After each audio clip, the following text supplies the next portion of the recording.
And joining me in the studio is Alex Chamwada, a veteran Kenyan journalist who is keenly following the U.S. election process.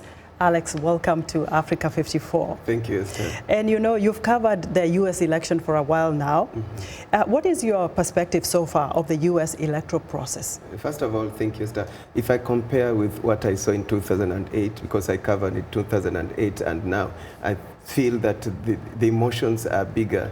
The divisions within both parties are quite visible, and it's more dramatic. What makes it more dramatic this time around is the outbursts and remarks of Donald Trump.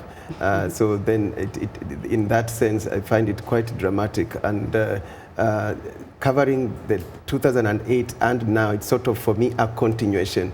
And given that Hillary Clinton has been there before, it's familiar. Many of the issues I'm covering are quite familiar to me. And you're right, you followed the election closely, especially all Kenyans did follow the election closely, the last two elections, because President Obama was running, and also because they consider him as one of their own.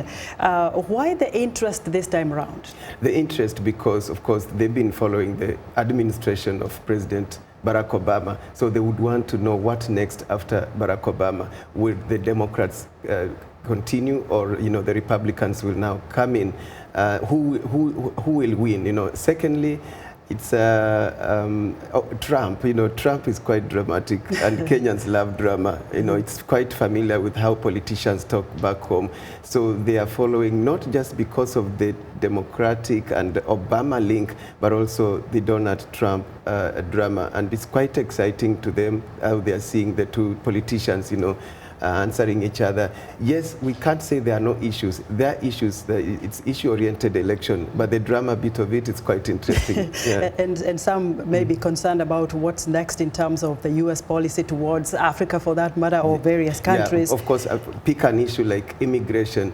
There's been that perception in Kenya and Africa in general that the Democrats are a bit more friendly when it comes to immigration policies, and the Republicans are tougher. So again, they're seeing Donald Trump, being so tough and saying we will be tough on immigration. So they just want to know how will it go, who will win, and how will it affect us. So now, from a journalistic point of view, you've watched also the American media and how the American media is covering the whole electoral process here in the U.S. What is the take-home message when it comes to covering elections? In fact, Kenya is going to have elections for the presidency next year. The take-home message is, one, agenda setting. Yes, there are the politicians fighting it out and campaigning, but as media, you can set the agenda and make election issue-oriented.